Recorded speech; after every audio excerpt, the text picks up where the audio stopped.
여러분 안녕하십니까? 저는 여러분에게 예수 그리스도의 복음을 전파하고 있는 박정혜 선교사입니다.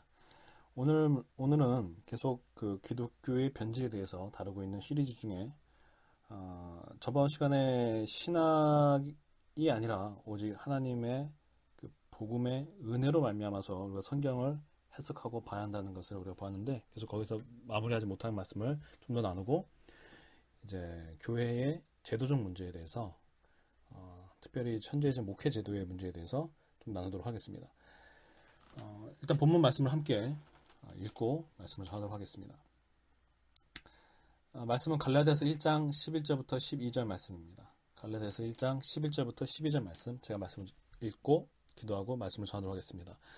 형제들아, 내가 너에게 알게 하노니 내가 전한 복음은 사람의 뜻을 따라 된 것이 아니니라. 이는 내가 사람에게서 받은 것도 아니요 배운 것도 아니요 오직 예수 그리스도의 계시로 말미암은 것이라. 아멘. 기도하겠습니다. 거룩하신 주님, 여러분 교회가 온전히 회복되게 되기를 간절히 원합니다. 우리가 먼저 회복되기를 간절히 원합니다.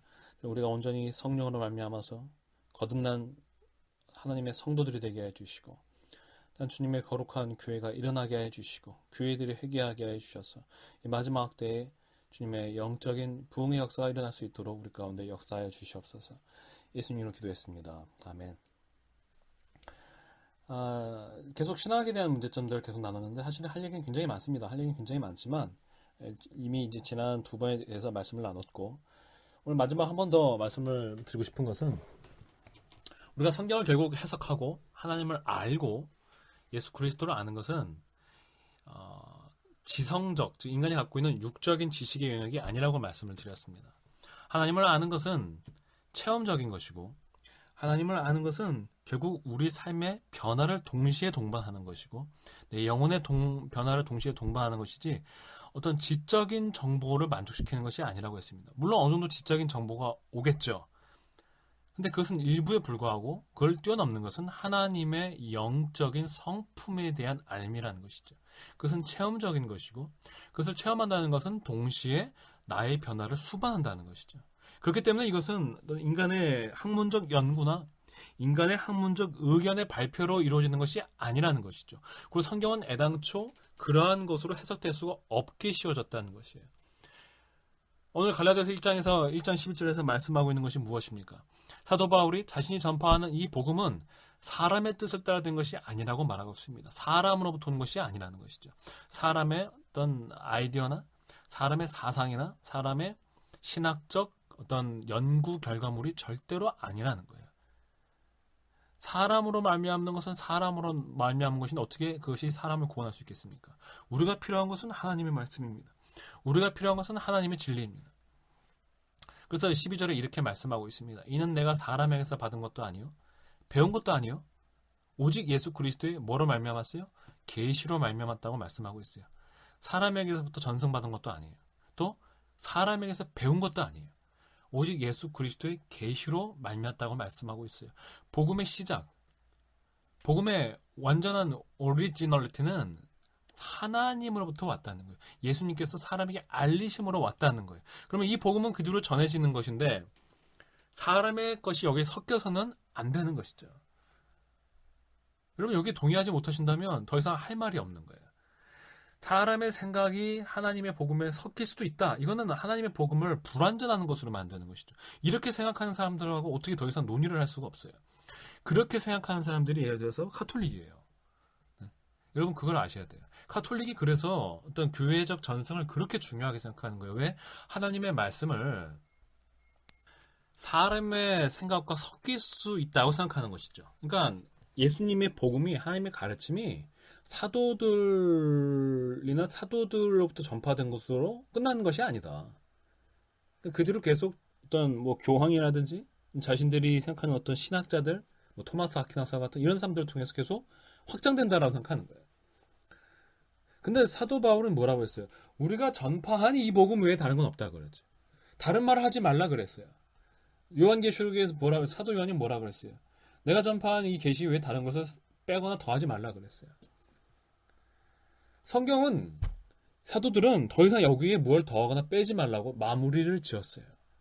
복음은 이것으로 완전하다고 마무리를 지었어요. 그런데 후대에 점점 교회의 전승들이라는 것을 사용하면서 그것만은 완전하지가 않은 것처럼 다른 것이 더 더해지는 것처럼 이게 그게 카톨릭이죠.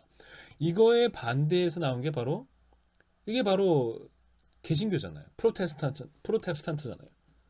그렇죠? 또는 우리가 리포머들이라고도 하고 개혁주의자들이라고도 하고 이들이 좀 있으면 이제 10월 29일이면 종교개혁주일인데 그러면 500년 전에 이 종교개혁자들이 외친 게 뭐였어요? 솔라 스크립투로잖아요. 오직 성경으로 솔라 피데 오직 믿음으로 외쳤잖아요. 그렇죠? 오직 성경이면 된다는 거죠. 오직 하나님의 말씀이면 된다는 거죠. 그런데 왜 우리는 그렇게 외쳤음에도 우리가 그럼 종교개혁주의자들의 자손들이라고 우리가 스스로 생각하면서 우리 하나님의 말씀을 해석할 때 하나님의 말씀을 또 다른 걸 갖고 들어올까요? 우리 하나님의 말씀을 해석할 때 왜 믿음으로 해석하려고 하지 않고 성령으로 해석하려고 하지 않고 예수 그리스도의 은혜로 해석하려고 하지 않고 솔라 그라티아죠. 오직 은혜로. 이것도 그들의 어떤 그 외침이었죠. 솔라 그라티아. 근데 그것이 아니고 왜 인간의 이성과 지성과 학문적 노력으로 하나님의 말씀을 해석하려고 할까요? 인간의 본능이기 때문이에요. 그렇게 외쳤는데도 결국에는 하나님의 능력이 아니라 인간의 본능으로 돌아가는 거죠. 그러나 사도 바울은 다시 정확하게 말씀하셨습니다. 자신이 전파하는 모든 계시는 사람에게서 받은 것도 아니고 배운 것도 아니고 예수 그리스도께서 알려주신 것이다. 그러니까 이거는 더 이상 늘어나거나 뺄 수도 없고 완전하다고 그는 우리 지난 시간 계속 봤지만 이 복음은 완전한 것이라고 말씀을 했어요. 사도 베드로도 우리가 전파하는 이 복음의 말씀은 푸른 마르고 꽃은 시들어도 영영한 하나님의 말씀이라고 그가 명확하게 말씀했어요.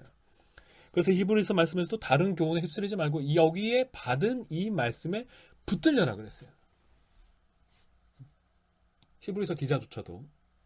그러니까 신약에 있는 모든 제자들과 사도들은 이 복음의 털을 받고 굳건히 서라고 전파하는 거예요. 예수님 역시 마찬가지였죠. 예수님께서도 예수님과 예수님 당신의 제자들이 전파한 이 복음을 믿고 구원한다고 했지 그 이상의 다른 매터리얼을 다른 내용을 얘기하지 않으셨어요. 모든 이단은 거기서 나오잖아요. 성경만으로 완전하지 않다. 그러니까 뭐 여호와의 증인 같은 경우는 뭐 여호와의 증인들이 한 그 책이 있는 걸로 알고 있어요. 그거를 끄집어들이죠. 몰몬교도 마찬가지죠. 지금 우리나라에서 아주 정말 말하기도 참담한 상황이지만 그 안상홍이나 안상홍이 재림예수라고 합니까? 그렇게 외치는 그 참담한 이단도 마찬가지죠. 성경만으로 만족하지 않는 거예요. 성경을 비틀어서 자신들의 논리를 거기다 집어넣죠. 그럼 이것이 이단교에서만 벌어지는 것이 아니라 결국에는 가장 세련되어 보이는 이 개신교 안에서도 그러니까 가장 정상적으로 보이는 이 개신교 안에서도 빈번히 일어난다는 거죠. 근데 그건 개신교 안에서 벌어지는 일이니까 이단이란 말은 먹진 않지만 하나님의 기준을 보면 이단인 거죠. 말씀을 벗어나서 복음을 벗어나서 복음을 변질시켰어요. 그럼 사도 바울이 말한 것처럼 다른 복음이 되는 거예요. 지금 사도 바울이 갈라디아서에서 말했던 게 뭐예요? 예수님만은 충분한 어떤 자들이 와서 예수님을 안 믿겠다는 것도 아니고 예수님을 믿는데 예수님 플러스 할례가 필요하다고 한 거잖아요. 사도 바울은 그건 아니라는 거예요. 오직 예수 그리스도의 은혜로만 구원하는 것이지 예수님 플러스 율법이 될 수는 없다라는 거예요. 예수님 플러스 철학이 있을 수 없어요. 그가 그래서 골로새서에서 말했잖아요. 세상의 이 모든 초등학문과 철학을 멀리하라 그랬잖아요. 인간의 생각이 여기 흡수될 수가 없어요. 이게 믿음이에요. 믿음은 사람을 부인하고 하나님만을 인정하는 거예요. 둘 다 인정하는 건 믿음이 아니에요. 하나님을 정말로 경외하는 거는 나를 부인하고 인간을 부인하고 하나님만을 경외하는 거예요. 그러면 하나님의 은혜가 오고 그러할 때 우리가 사람을 하나님의 마음으로 사랑하고 하나님의 마음으로 우리가 다른 사람을 또한 내가 나의 형제로서 존경하고 존중하고 나보다 높게 여길 수 있어요. 어떠한 경우에도 하나님이 가장 최우선이 되는 거죠. 다른 어느 누구와 예수 그리스도와 다른 어떤 누구와 동등해질 수는 없는 거예요. 근데 우리가 자꾸 학자들을 높게 여기고 어떤 공부를 많이 한 사람, 세상적으로 지식을 많이 갖고 있는 사람들을 높게 여길수록 우리는 예수님의 그 길을 떠나게 돼 있어요. 예수님의 삶 전체가 어떤 학문적인 연구가 아니라 오직 믿음을 통해서 하나님을 향한 순종으로 말미암아 하나님의 은혜로 하나님을 알게 한다는 것을 보여주신 분이기 때문에. 그래서 그가 당대의 지식인들, 당대의 종교인들, 당대의 종교의 지도자들 부끄럽게 만든 것이 아니겠습니까? 우리가 예수님을 따르는 사람들이라는 것은 결국에는 하나님의 능력, 하나님의 지혜, 하나님으로부터 오는 계시의 은혜를 따르는 것이지, 성경을 가장 기준과 중심으로 삼는 그러한 하나님의 계시 은혜를 따르는 것이지, 절대 인간의 연구와 인간적 깨달음을 뒤따라가면 안 된다는 거예요. 모든 종교화는 거기서 벌어져요. 우리는 종교가 되면 안 된다고 계속 말씀드렸죠. 우리는 종교가 아니라 우리는 하나님의 성도들이 되어야 돼요. 예수 그리스도의 참 제자들이 되어야 돼요. 그게 우리의 목표가 되어야 된다는 거죠. 그래서 에베소서 3장 3절에서도 다시 한번 이걸 이렇게 말했어요. 에베소 3장 3절에서 곧 계시로 내게 비밀을 알게 하신 것이다. 계시로 내게 비밀을 알게 하신 것이 내 연구가 된 것이 아니다. 그 3장 4절에서도 그것을 읽으면 내가 그리스도의 비밀을 깨달은 것을 너희가 알 수 있다. 그리스도의 비밀을 깨닫게 해주신 거죠. 하나님의 은혜로. 사도 바울이 연구해서 깨달은 게 아니에요. 그가 담에색을 걷고 있을 때, 그 생각지도 않고 있을 때 하늘로부터 빛이 임하여서 예수 그리스도께서 자신을 빛으로 자신을 나타내시고 당신의 복음의 비밀을 그 사도 바울에게 알리신 거예요. 베드로도 마찬가지예요. 그들도 베드로와 예수님의 모든 11제자도 모두 다 어디예요? 성령을 오순절날 성령을 받았을 때에 예수님으로부터 육성으로 들은, 예수님으로부터 들은 그 가르침 플러스 그들이 오순절날 성령을 받았을 때에 비로소 복음을 깨닫게 됐다는 거예요. 하나님의 계시로 말미암아 깨닫게 된 거예요. 그가 모든 복음이 만민에게 전파될 수도 있다는 것도 그가 하나님으로부터 온 계시를 통해서, 그가 환상을 통해서 하늘로부터 무슨 광주리가 내려와서 거기에 율법상 금지되어 있는 음식들을 먹으라는 하나님의 그 계시를 통하여서 그가 복음의 확장을 갖게 되는 거예요. 어디 하나 자신의 깨달음을 얻는 게 아니에요. 그거는 사람의 가르침이에요. 그건 의미가 없어요. 예수님께서 왜 이 땅에서는 무지한 그 갈릴리 어부들을 제자들의 핵심으로 삼았겠어요? 물론 그들이 다른 무엇보다 있지만 그들이 자기의 지혜를 자랑한 자들이 아니기 때문이에요. 지혜롭다고 스스로 생각하지도 않고 똑똑하다고 생각하지도 않았기 때문에 그들이 겸손하게 주님만을 의지할 수 있었기 때문에 주님은 그들을 선택했죠. 그들의 믿음으로 선택한 거예요. 그들이 정말 뭐 똑똑해서 바리새인들처럼 종교인자 똑똑했으면 절대 제자들의 중심이 될 수 없었어요. 왜요? 그들은 자기 지혜를 의존하니까 주님의 말씀을 오직 그대로 안 받아들이겠죠. 자기가 또 알아서 해석하겠죠. 해석이라는 게 정말 무서운 거예요. 우리는 해석해야 되는 것이 아니라 주님으로부터 가르침을 받는 자들이어야 돼요. 성경을 해석하는 자들이 아니라, 그걸 사도 바울이 뭐라, 사사로이 풀지 말라 그랬잖아요. 성경을 왜 우리가 해석합니까? 성경을 왜 당신이 해석합니까? 우리가 무슨 권리로 하나님의 말씀을 이렇다 저렇다, 이건 이런 뜻이다라고 우리가 풀어놓을 수 있습니까? 우리가 하나님입니까? 우리가 하나님의 성령입니까? 아니죠. 우리는 그럴 수 있는 힘도 능력도 권력도 없어요. 오직 하나님이 우리를 가르치셔야 돼요. 그래서 사도 바울이 뭐라고 했어요? 내게 비밀을 알게 하셨다 그랬잖아요. 에베소서 1장 17절과 19절에서도 사도 바울이 이렇게 성도들을 위해서 다시 한번 말씀하고 있어요. 17절에 우리 주 예수 그리스도의 하나님 영광의 아버지께서 지혜와 계시형을 너희에게 주사 하나님을 알게 하시고라고 하고 있어요. 하나님을 알게 하는 것은 아버지께서 그 지혜와 계시의 영을 예수 그리스도를 통하여서 주셔서 하나님을 알 수 있다는 거예요. 그전에는 하나님을 알 수가 없다는 거예요. 예수님이 뭐라고 했어요? 나로 말미암지 않고는 아버지께로 갈 자가 없다고 그랬어요. 내가 길이요 진리요 생명이라고 했어요. 우리가 오히려 예수님을 믿을 때에만, 복음의 가장 기초적인 예수님이 하나님의 아들이요 예수님을 통해서만 하나님을 알 수 있다는 것을 믿을 때에만 하나님이 그 예수 그리스도 안에 있는 지혜와 계시의 영을 우리에게 주셔서 하나님을 알게 하시고 말씀을 알게 하시는 거예요. 오직 그 예수 그리스도에게 순종하는 자에게만 알게 하시는 거예요. 그래서 18절에 너희 마음의 눈을 밝히사, 주님이 우리의 눈을 밝혀주시는 것이 우리가 밝아지는 게 아니에요.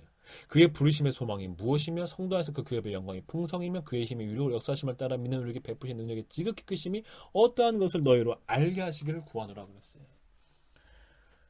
그래서 뭐라고 했어요? 고린도전서에서도 하나님의 성령 외에는 하나님의 마음을 알 자가 없고, 그래서 신령한 자는, 즉 성령을 받은 자는 안다 그랬다는 거죠. 오직 성령을 어떻게 받아요? 예수님을 믿음을 통해서만 받을 수 있는 거예요. 물론 이 복음은 다시 사람을 통해서 전파되지만, 사람을 통해서 전파되는 그 복음은 순전히 주님으로부터 받은 이 복음 그 자체여야 되는 것이죠. 섞이면 안 되는 거예요. 그걸 믿을 때 또 그 믿는 자에게 하나님께서 계시의 영을, 즉 성령을 주셔서 하나님을 알게 하시고 하나님의 복음을 알게 하시는 거예요. 인간의 연구는 아무 의미가 없는 거예요. 인간이 가져야 할 연구는 물론 우리가 보면 성경을 상고한다는 표현이 있지만 그것은 성령의 도우심을 받아 하나님으로부터 가르침을 받는 것은 거 아니에요. 내가 아는 것이 아니라 하나님으로부터 가르침을 받는 거예요. 그때 있어서 우리의 어떤 이성이라는 것은 보조적인 수단에 불과하지 않아요. 하나님께서 우리의 이성을 통하여서 가르치시지만 하나님께서 우리에게 가르치셔야 돼요. 하나님이 우리에게 깨달음을 주셔야 돼요. 그렇게 말하면 또 내가 깨달았다, 자기가 자기 힘으로 깨달았고 말해서는 하나님이 주신 것이다 라고 말할 수 있겠죠. 근데 그것은 아닌 것이죠. 우리가 그것은 성경의 진리와 비교해 보면은 금방 아님을 알 수 있기 때문이에요.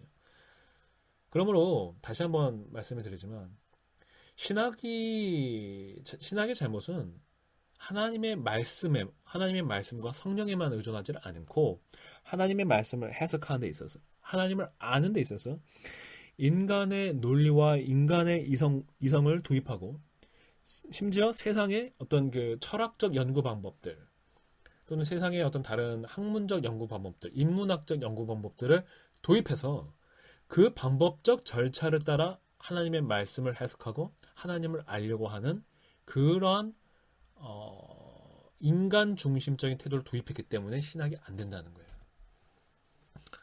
신학의 문제인 점은 결국 하나님을 아는 그 방법에서조차도 우리는 오직 믿음으로, 오직 성령으로, 오직 성경으로만 하나님을 알 수 있는데, 오직 예수 그리스도를 통해서만 알 수 있는데, 신학은 하나님을 믿는다고 하면서, 예수님을 믿는다고 하면서도 어떻게 돼요?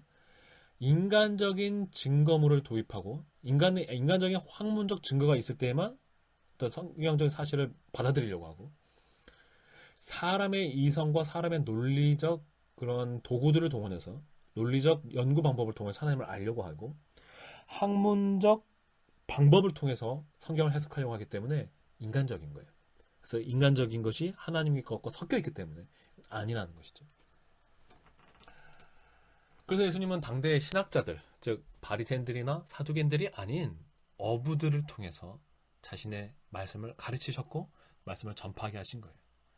자, 그러면 이제 신학에 대한 이야기는 이제 그만 접도록 하고 이제 오늘은 교회의 본질에 대한 얘기를 돌아오는데 특별히 이제 신학의 얘기가 나왔으니까는 우리는 목회 제도에 대한 얘기를 하지 않을 수가 없습니다.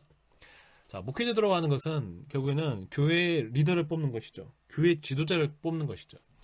자, 그럼 교회의 지도자가 어떻게 뽑히는지 우리가 바라보기 전에 먼저 교회의 본질에 대해서 물론 우리는 이제 교회의 문제에 대해서 계속 언급을 할 거예요. 근데 교회의 본질에 대해서 다시 한번 말씀하고 있는 에베소서 1장 22절과 23절을 제가 함께 읽고 시작하도록 하겠습니다. 또 만물을 그의 발 아래에 복종하게 하시고 그를 만물 위에 교회의 머리로 삼으셨느니라. 교회는 그의 몸이니 만물 안에서 만물을 충만하게 하시는 이에 충만함이니라. 아멘. 에베소서 1장 22절부터 23절까지의 말씀이죠. 자, 예수님을 여기서 만물을 그의 발 아래에 복종했다. 그는 예수님을 말하는 거예요. 그럼 예수님을 교회의 머리로 삼으셨다고 말씀하고 있어요. 그리고 23절에 교회는 그의 몸이라고 말씀하고 있어요. 교회를 다스린 자가 누구라는 거예요? 예수님이라는 거죠. 교황도 아니고 어떤 이게 목사도 아니고 교단의 총장이 아니라 교회의 주인이자 교회의 머리는 예수님이에요. 예수님께서 그래서 복음서에서도 내가 이 반석 위에 교회를 세우르니 음부의 권세가 이를 이기지 못하라고 말씀하셨어요. 예수님이 교회의 주인이에요. 교회는 하나님의 나라이자 하나님의 성전이며 예수님이 주인된 예수님의 나라예요. 이게 중요한 것이죠. 자, 그러면 또 우리가 계속해서 에베소서 4장 4절부터 16절까지의 말씀인데 제가 이제 한 절 한 절 읽으면서 말씀을 나눠보면 4절에서 먼저 이렇게 말씀하고 있어요. 몸이 하나여 성령도 한 분이신 이와 같이 너희가 부르심에 한 소망 안에서 부르심을 받았느니라. 주도 한 분이시요 믿음도 하나요 세례도 하나요. 또 6절에 하나님도 한 분이시니 곧 만유의 아버지시라. 만유 위에 계시고 만유를 통일하시고 만유 가운데 계시도다라고 말씀하고 있어요. 교회는 한 성령 안에서 한 믿음 안에서 한 소망 안에서 하나라고 말씀을 하고 있어요. 당연히 예수 그리스도가 한 분이신데 교회는 기본적으로 한 분에게 속하기 때문에 교회는 하나라는 거예요.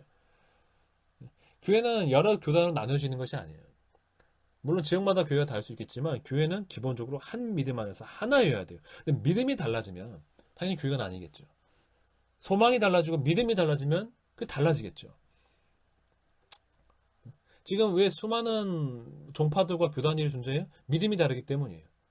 한 믿음이 있다는 거예요. 그리고 그 한 믿음, 즉 믿음의 핵심의 본질은 누가 우리에게 가르치셨어요? 예수께서 제자들을 통해서 이 말씀에 이미 우리에게 드러내셨어요. 그럼 교회가 하나가 될 수 있는 유일한 방법은 한 믿음만으로 들어가야 되고 온전한 믿음이어야 되는 거죠. 온전한 가르침 안에서 교회가 하나가 되어야 되는 거예요.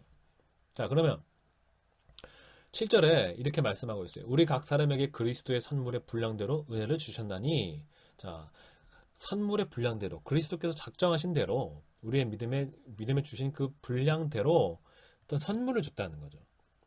그래서 그렇게 해서 11절에 그가 어떤 사람은 사도로, 어떤 사람은 선지자로, 어떤 사람은 복음 전환자로, 어떤 사람은 목사와 교사를 삼으셨으니 라고 말씀하고 있어요. 다시, 자, 누가 삼았어요? 11절에 그가 삼았어요. 이 그가 누구예요? 예수 그리스도께서죠. 예수 그리스도께서 어떤 사람은 사도로, 어떤 사람은 선지자로, 어떤 사람은 복음 전파한 자로, 어떤 사람은 목사와 교사로 삼으셨어요. 12절에 이는 성도를 온전하게 하여 봉사의 일을 하게 하여 그리스도의 몸을 세우려 하심이라 라고 말씀하고 있습니다. 자, 이제 우리가 다시 이 목회제도의 본질로 돌아올게요. 목회제도의 본질이 여기에 있어요. 자, 누가 목사를 세워요? 물론 성경에서는 목자라는 표현을 쓰고 있죠. 목자라는 표현을 쓰고 있어요. 정확하게 말하면 목사, 그러니까 직업적인 느낌을 갖고 있는 사람이 아니에요. 사실은 원래 처음부터 목자라고 삼았다고 했어요. 교회는 이것을 모두 사모니는 예수 그리스도 그 자신이라고 말씀하고 있어요. 이분께서 성령의 은사를 주어서 같은 말씀을 고린도전서에서도 말씀하고 있죠. 성령의 은사를, 성령의 선물을 주어서 각 사람에게 성도를 세우게 하기 위해서, 봉사의 일을 하기 위해서, 그리스도의 몸을 세우기 위해서 각 사람을 세운다라고 말씀하고 있어요. 자, 그럼 우리가 어떤 사람들이 교회의 지도자가 되어야 됩니까? 그리스도가 세운 자들이에요. 그리스도께서 성령의 은사를 주어서 그 성령의 은사를 받은 자들이에요. 그래서 그들이 하는 일은 뭐예요? 성도를 온전하게 해서 봉사를 하여 그리스도를 세우는 거예요. 직업이 아니에요. 네. 사도도 직업이 아니고, 선지자도 직업이 아니고, 복음 전파한 자도 돈 벌어먹는 직업이 아니고, 목사와 교사도 돈 벌어먹는 직업이 아니에요. 이거는 철저한 봉사예요. 봉사하는 자는 대가를 받고 하지 않죠. 예수님께서 제자들에게 그들에게 귀신을 쫓는 능력을 주어서 그들을 보내실 때에도 뭐라고 말씀하셨어요? 너희가 거저 받았으니 거저 주어라고 말씀을 하셨어요. 모든 복음을 전파하는 것의 핵심은 기본적으로 거저 주어지는 것이에요. 거저 주어지는 것이에요. 그건 대가를 갖고 주어지는 것이 아니에요. 왜요? 봉사의 일이기 때문에. 근데 지금 우리가 목회지도를 더 깊이 들어가기 전에 목회지도의 지금 문제점은 뭐냐면 목사들이 직업화되어 있다는 거예요. 비록 그들이 세금을 내지 않고 분류가 되지 않고 할지라도 지금 비판을 받는 이유는 뭐예요? 그들이 정해진 사례비를 정해진 기간대에 그 한 노동의 대가로 그걸 사례라고 바꿨지만 대가로 받고 있다는 거죠. 정액제로 받고 있다는 거예요. 정액을 받고 있다는 것이에요. 모종의 계약 관계가 있는 것이죠. 그걸 암묵적이건 묵인적이건 드러내건 계약적 관계가 교회와 목사 가운데 존재한다는 것이에요. 직업인이 돼 있다는 것이죠. 특히 이 부교육자들 보면 그런 상황이 굉장히 심하잖아요. 지금 신학생들 대다수는 사실 무슨 개척교회 목사되기보다는 소위 말하는 튼튼한 교회의 부교육자 되기를 먼저 첫 번째 코스로 삼고 있죠. 왜요? 일단 거기서 많은 인맥을 얻을 수도 있고 탄탄해지잖아요. 그리고 경제적으로 안정적이잖아요. 그렇죠? 그렇게 해서 어떤 자기 목회자로서의 이력서의 이력을 채워진 후에 좀 다른 길을 모색하려고 하겠죠. 여러분, 이러한 생각들 자체가 성경을 이미 떠나 있는 것이죠. 그리스도의 말씀을 떠나 있는 것이에요. 그러면 주님께서 원하시는 교회는 뭐예요? 다시 한번 교회의 머리는 예수 그리스도께서 하시는 것이고 그 예수님의 제자된 자들 중에서 주님께서 직접 성령의 은사를 주어서 사람들을 세운다는 거예요. 그래서 사도 바울이 뭐라고 했어요? 자기가 사도된 것은 사람으로 말미암은 그 자신이 사도된 것조차도 사람으로 말미암은 게 아니라 그랬어요. 주님이 자기를 복음 전환자로 보냈다고 하고 있어요. 지금 목회조도의 먼저 그 문제는 뭐예요? 직업화되어 있다는 것이고 두 번째는 성령의 은사를 보는 것이 아니라 각 교단에서 목사의 자격을 어떤 규정하는데 그 목사의 자격에는 이러한 성령의 은사를 받았다. 주님께서 세우셨다. 주님께서 주신 영적인 어떤 증거를 가지고 있다. 이런 걸 보는 게 아니라는 거예요. 예수님은 어떠한 학력적인 기준도 세우지 않으셨어요. 예수님의 제자들이 그건 여기서 가장 교회에서 가장 높은 지도자라고 할 수 있는 사람이 가장 중요한 지도자라고 할 수 있는 사도들인데 사도들이 어디 무슨 교육받은 사람들이었어요? 근데 지금은 목회제도에서 목사가 되려면 신학대학원에 들어가야 되고 신학대학원에 들어가려면 4년제 대학을 졸업해야 돼요. 정규 4년제 대학을. 저도 물론 정규 4년제 대학을 졸업한 사람이었고 저도 그래서 신학대학원에 들어갔던 사람이지만 이것은 주님께서 말하시는 어떠한 요건에 부합하지 않아요. 이건 주님이 원하시는 요건도 아니에요. 없어져야 되는 요건인 거죠. 주님이 언제 성령의 은사를 준대? 나는 학력 받은 사람만 준다. 언제 주님이 그러신 적이 있어요? 도리어 지금 우리가 바라왔던 것처럼 주님은 정반대로 행하셨어요. 주님 자신도 글을 배운 자가 아니었고 주님의 제자들 역시도 글을 배운 자들이 아니었어요. 교육의 정도로 인해서 주님은 자신의 제자들을 뽑지를 않았어요. 성령의 은사를 만나는 것은 오직 그들의 믿음을 통하여서 그들의 주님을 향한 순종을 통하여서 주님이 보셨다는 것이죠. 지금 목회제도는 좀 그렇게 되어 있지 않고 마치 현대에서 무슨 자격증 부여하는 것처럼 무슨 4년제 대학을 졸업하고 신학대학원에 어떤 시험을 통해서 들어가요. 근데 신학대학원에서 보는 시험이라는 것도 어떻게 되어 있어요? 철저히 지식 정보적 시험을 본다는 거예요. 성경 암기 시험이죠. 주님이 제자들부터 성경을 많이 암기하는 사람들을 뽑았습니다. 그게 아니에요. 그게 아니죠. 주님의 은사를 받은 자들이에요. 주님의 은사는 암기 은사가 아니었죠. 주님의 은사는 주님의 복음을 깨닫고 그 복음을 향한 열정을 주시고 복음을 전파할 능력을 주시고 주님을 향한 참된 사명으로 불타있는 것이 주님이 주는 은사였어요. 근데 지금 신학대학에서 그런 기준으로 사람을 뽑느냐? 그렇지 않죠.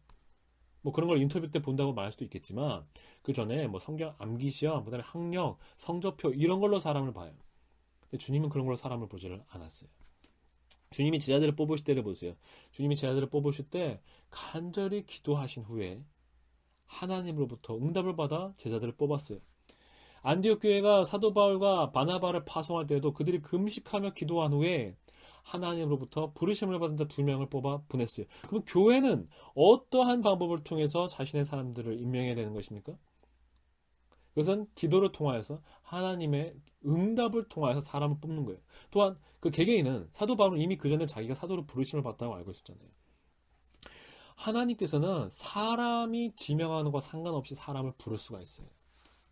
우리 구약의 선지자들을 보세요. 누가 뭐 임명해 줬습니까? 아니요. 누가 뭐 정식적으로 기름 부어줘야만 선지자였습니까? 아니요. 그렇지 않아도 하나님의 말씀이 임하면 그 사람은 하나님의 선지자로 사사로 일어났어요. 아모스를 보세요. 누가 아모스한테 가서 뭐 기름을 부으면서 당신 선지자라고 했습니까? 그런 거 없어요. 예레미야한테 누가 그렇게 했습니까? 상관이 없어요. 사람의 전통과 상관없이 하나님은 사람을 일으키실 수 있는 분이에요. 사도 바울도 마찬가지였죠. 아볼로도 마찬가지였죠. 주님은 오직 주님의 그 뜻에 따라 사람을 일으키실 수 있는 분이고 교회는 그러한 주님의 뜻에 순종하고 그러한 주님의 사람을 알아봐야 할 의무가 있는 거죠. 교회가 자신만의 주님의 기준과 상관없는 자신만의 교단이 자신만의 기준을 세워서 주님의 말씀과 상관없는 기준을 세워서 자신들의 기준에 부합해야만 교회의 지도자가 된다. 이거는 정말로 교만한 거예요. 그건 이미 교회의 머리가 그리스도가 아니라 자기 자신이 된 거죠. 교단들의 지도자들이 된 거죠. 우리의 지도자는 교단의 우두머리들이 아니라 예수 그리스도여야 돼요. 그리스도께서 나의 상상을 뛰어넘고 우리의 상상을 뛰어넘어서 사람을 뽑을 수가 있는 거예요. 사람을 일으킬 수가 있는 거예요. 갈릴리 여보 같은 사람을 일으킬 수가 있는 거예요. 교회를 탄압하던 사도 사울과 같은 사람을 바울로 일으킬 수가 있는 거예요. 주님은 얼마든지 마음대로 하실 수가 있어요. 그분의 주권대로. 근데 교회는 주님이 뽑은 사람을 알아볼 수 있는 영적인 준비가 되어야 돼요. 당연히 주님이 뽑은 사람은 뭐가 있겠어요? 주님을 향한 믿음이 충만할 것이고 성령이 충만할 것이고 당연히 성품이 변해 있겠죠. 물론 그러한 기준들을 통해서 알아볼 수 있어요. 그러나 거기에 육적인 기준을 가져다 대면 안 되는 거예요. 육적인 기준이 아니라 오직 주님의 영적인 기준을 통해서 사람을 알아보고 그를 지명해야 되는 것이죠. 사도 바울은 그래서 뭐라고 했어요? 만약에 갈라디아서에서 뭐라고 했어요? 만약에 그 유력한 자들이 즉 베드로나 요한, 야고보 같은 기준의 사도들이 자기를 몰라본다 할지라도 자기는 하나님의 사람이라고 얘기한 거예요. 누가 내 이 복음을 전파하는 것을 막을 수는 없다라고 얘기한 거예요. 주님이 뽑은데 그걸 누가 막습니까? 그럼 주님이 2000년 전에 그랬다가 지금은 주무시면서 이제는 니들이 난 귀찮으니까 교회랑 교단 니들 기준을 세워서 알아서 하고 나는 이제 가만히 보니까 대학생들이 중요한 것 같아. 대학생도 나와야 돼. 이렇게 하시겠습니까? 그게 아니라는 거죠. 지금도 주님은 자신의 변함없이 우리 하나님은 지금도 변함없이 자신의 사람들을 성령을 통해서 일으키시고 그들에게 사명을 주시는 하나님이신 거예요. 변함이 없어요. 다만 교회가 타락하여서 오히려 그러한 사람들을 죽이는 거죠. 오히려 그런 사람들을 짓눌러 버리는 거죠. 오히려 그런 사람들이 교회의 지도자가 될 수 있는 길을 막아버리고 오히려 모든 사람들이 그 육적인 기준을 갖는데 모든 총력을 기준으로 주님을 향한 열정이 있던 사람도 그 교단에서 그는 주는 그러한 것들을 줘버리면 나는 이 믿음보다도 이런 게 더 중요한가 보다.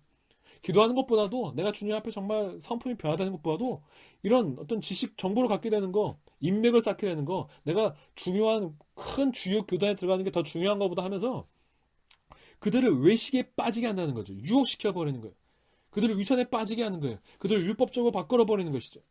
물론 그건 개인의 책임이라고 정확히 말할 수는 없지만 그러한 주요한 역할을 오히려 교단이 하게 하는 거예요. 그래서 어느 정도 순전한 마음을 가지고 신학대원에 들어가던 사람도 졸업해서 목사 안수를 받았다면 이미 이젠 직업적이고 종교적이고 율법적이고 정치적인 사람을 바꿔버리는 것이죠. 그 애당초에 이들의 기준대로 하자면 4년제 대학을 나온 사람은 아예 목사가 될 수도 있는 길을 다 막아버린 거예요. 누가 막습니까? 주님이 뽑는 것을 누가 막을 수가 있겠습니까? 주님은 어제나 지금이나 지금도 세상에서 어리석다는 자들을 주님께서 세우셔서 세상의 지혜로운 자들을 어리석게 만드는 것이 변하지 않는 우리 하나님의 방법이에요. 그러나 지금 목회제도에 무엇이 잘못됐어요? 사람을 목사로 뽑으려고 하는 그 방법부터가 이미 잘못되어 있는 거예요. 다시 한번 말씀드리지만 오늘 말씀처럼 예수께서 당신의 뜻대로 의회의 머리 대신 예수께서 당신의 뜻대로 성령의 은사를 주어 사람을 일으키고 우리는 그 사람이 교회의 지도자가 되어야 한다는 것을 믿어야 해요. 여러분이 어떻게 사람이 그럴 수가 있습니까? 어떻게 그럴 수만 우리가 그걸 어떻게 이런 식으로 여러분이 사람의 기준과 이성으로 하나님의 말씀을 자꾸 떨쳐버리기 때문에 주님의 교회가 지금 이 모양 이 꼴로 된 거죠. 이렇게 인간적으로 된 거예요. 그러나 여러분이 어린애처럼 믿을 때 주님께서 지금도 살아계시고 주님께서 지금도 성령을 통하여서 사람을 뽑으심을 믿습니다라고 믿을 때에 우리는 그 역사를 경험할 수가 있는 거예요. 네, 그렇습니다. 주님은 그러한 사람을 지금도 일으키시는 분이시에요. 저 역시 그러한 말씀을 저에게도 주셨고 그렇기 때문에 이게 전파할 수가 있는 것이에요. 저는 여러분이 믿건 믿지 않으시건 저는 주님께서 저에게 주신 사명이 있고 주님부터 주신 체험이 있고 그 주님으로부터 주신 이 불을 받아서 성령의 은사를 받아서 말씀을 제 힘이 아니라 주님 주신 은혜로 말씀을 깨닫고 전파할 수 있게 된 거예요. 이걸 누가 막을 거예요? 주님께서 저한테 전파하라고 하는 걸 어떻게 막을 거예요? 장로교에서 하지 말라고 제가 하지 말아야겠어요? 아니면 가톨릭에서 하지 말라고 제가 하지 말까요? 감리교에서 하지 말라고 하지 말까요? 아니죠. 주님께서 저에게 하라고 하신 거예요. 제 생명을 걸고 하라고 하신 거예요. 주님이 하지 말라고 하기 전까지는 저는 해야 하는 것이죠. 물론 이제 우리가 보면은 이 장로와 집사를 뽑는 건 약간 다른 걸 알 수 있어요. 감독, 장로, 집사 이런 약간 비슷한 사람들을 할 수 있겠는데 그 사람들을 뽑는 거는 약간 달라요. 그 사람들은 그래도 지금 장로를 뽑거나 집사를 뽑는 것 같은 기준이 아니라 투표 이런 게 아니라 오직 기도를 통하여서 정말 그 믿음과 삶이 온전한 사람을 뽑게 했어요. 그러나 지금 여기서 나와 있는 이 성도를 세우는 것, 사도 선지자를 우리가 장로 집사와 같은 기준에 볼 수 없는 것처럼 지금 여기에 나열되어 있는 사도 선지자 또 계속 나열되어 있는 복음 전파자, 목자와 교사를 우리가 감독 장로 집사랑 같이 엮을 수는 없다는 거예요. 왜요? 지금 여기서 나열되어 있는 모든 사람들은 말씀을 전파하는 역할을 하고 있어요. 말씀을 전파하는 역할을 하고 있어요. 감독, 장로, 집사도 물론 말씀을 전하는 사람도 있겠지만 이들의 주된 역사는 그게 아니었어요. 그래서 사도 바울이 장로 중에서도 말씀을 전하는 자에게는 더 잘하라고 그러죠. 바울이었는지 베드로인지 제가 정확히 기억이 안 나는데. 그러니까 말씀을 전하는 자는 좀 더 다른 거예요. 그것은 성령의 은사를 통해서 오기 때문이에요. 정확한 성령의 은사를 통해서. 물론 감독, 장로, 집사도 섬기는 은사를 받아야겠죠. 그러니까 그 은사 받은 자들, 특히 그 중에서 정말 삶이 검증된 자들을 우리가 감독, 장로, 집사로 지명하는 것처럼 여기 나열되어 있는 주님의 은사를 받은 사람들, 즉 교회를 세우기 위해서 교회를 봉사일을 해야 되는 이 사람들은 오직 주님께서 성령의 은사를 통해서 일으키는 자들이에요. 이들은 하나님이 예수께서 일으키신 자들이기 때문에 사람이 인정해 주건 인정해 주지 않건 사도이고 선지자고 복음 전파하는 자인 거예요. 교사인 거예요. 근데 물론 이제 교회는 이들을 더욱더 주님의 뜻 가운데서 알아보고 이들을 임명하는 것이죠. 그러므로 목회제도는 철저하게 다시 성경으로 돌아가야 돼요. 우리가 만들어낸 껍데기들을 버리고 성경으로 돌아가야 돼요. 정말 제자를 양성하는 것은 신학대학원처럼 제자를 양성하는 것이 아니라 예수님이 제자를 양성하셨던 것처럼. 언제 예수님이 등록금 받고 제자를 양성했죠? 저도 그 비싼 다 등록금 내면 했지만 주님이 언제 그 비싼 등록금 받으면 제자를 양성했으며 언제 예수님이 이렇게 제자들하고 그렇게 나이스하게 아주 깔끔하게 만나서 딱 정보만 프레젠테이션이나 딱 교과서로 전달해주고 자신은 딱 흩어주고 언제 이렇게 하셨죠? 아니죠. 제자를 양성하는 것은 믿음을 나누는 것이고 그것은 지식 정보가 아니라 하나님을 아는 영적인 지식을 나누는 거예요. 육신적 지식 정보가 아니라 학문적 지식 정보가 아니라 하나님을 아는 것을, 하나님을 아는 삶을, 예수 그리스도를 따르는 그 믿음을, 예수 그리스도를 아는 영적 지식을 주는 거예요. 너무 단순하면서도 명확한. 그걸 삶으로 보여주는 것이죠. 이것이 제자 양성이 되어야 돼요. 그렇죠? 모든 제자들은 또한 교회 안에서 사실 모든 성도들은 그렇게 양성을 받는 거예요. 그 중에서도 특별히 예수님 12제자를 따로 떼어서 교회를 앞으로 이끌 12제자를 따로 떼어서 그렇게 하셨던 것처럼 그런 사람들이 그렇게 더욱더 가까이서 양성을 해야 되는 것이죠. 자, 그런 자들이 교회 지도자들이 되어야 되는 것입니다. 자, 오늘 여러분 저는 다시 한번 오늘 주님의 은혜 가운데서 우리는 다시 한번 신학의 문제점에 대해서 신학이 아니라 다시 한번 우리는 복음과 성령과 성경으로 돌아간다는 것을 보았고 목회 제도도 현재 어떤 직업인을 양성하는 것과 같은 모습을 이제 버리고 다시 완전히 복음으로 돌아와야 된다고 저는 여러분에게 전파하고 있는 것입니다.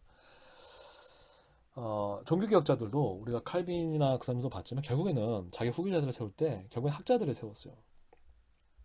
그러니까 모순이라는 거예요. 솔라 스크립트를 외쳐놓고 나서 다시 학자들을 뽑을 때는 결국 인문학에 능한 자들, 그렇죠? 헬라 철학에 능한 자들 다시 뽑은 거예요. 이건 있을 수가 없는 것이죠. 우리가 물론 이제 헬라어나 히브리어는 언어적인 측면인데 그거는 신학이라기보다 언어학에 가깝잖아요. 물론 우리가 헬라어를 알고 히브리어를 알면 좋겠죠. 그러면 주님의 말씀을 아는 데 있어서 어떤 도움을 받을 수 있겠지만 그걸 몰라도 주님을 알 수 있고 주님은 그 은혜 가운데서 그러한 언어를 아는 자들 통해서 우리에게 충분히 그 복음의 진리를 담고 있을 수 있도록 우리말로 성경을 번역시켜 주셨고 그 우리말 성경으로도 우리는 충분히 한국어 성경으로 충분히 복음을 알 수 있고 주님을 알 수 있고 주님의 은혜를 알 수 있어요. 그러니까 저는 다른 학문은 떠나도 어쨌든 이거는 성경 번역의 문제니까 신학이 아니잖아요. 언어학이라는 것은. 그러니까 어떤 언어를 주님이 제자들이 기록했던 그 언어를 알기 위해서 고대 그리스어나 히브리어를 배우는 것은 그건 계속 전승될 수 있다고 봐요. 그러나 학문적으로 계속 전승될 수 있다고 봐요. 그러나 이 복음은 학문적인 방법이 아니라 이 복음은 예수께서 제자들에게 전파하신 것처럼 또한 제자들이 그 교회에 전승시킨 것처럼 오직 성경과 그리고 믿음의 삶의 전승을 통해서 전파되어야 된다는 것이죠. 전승되어야 된다는 것이죠. 지금의 방법은 결국에는 인간적인 것들이 훨씬 많아져서 인간적인 누룩이 훨씬 부풀어서 주님보다도 사람의 가르침을 더 따르게 되는 형국이 되어버렸다는 것이죠. 또는 주님의 말씀과 사람의 가르침을 동등하게 만들어버린 형국이 되었다는 것이죠. 그래서 우리는 다시 한번 말씀으로만 돌아가고 성령으로만 돌아가고 예수 그리스도에게만 돌아갈 줄 믿습니다. 함께 기도하겠습니다. 사랑하는 주님, 우리가 참으로 온전히 예수 그리스도의 몸된 교회가 되길 간절히 원합니다. 주님의 성령으로만 다스리는 교회가 일어나게 해주시고 주님의 성령으로만 사람들이 운행되어지는 교회가 일어나게 해주시고 오직 말씀을 통하여서 기도를 통하여서 참된 봉사를 통해서만 이루어지는 교회가 일어날 수 있도록 역사하여 주시옵소서. 예수님 이름으로 기도했습니다. 아멘. 저는 계속 이 교회가 새로워짐을 위해서 계속 기도하고 있고 또 그런 교회가 세워지기를 간절히 기도하면서 또 말씀을 전하고 있습니다. 말씀을 듣고 또 그러한 마음을 갖게 되신 분들은 이 유튜브 동영상 위에 있는 연락처로 연락을 주시기를 바랍니다. 감사합니다.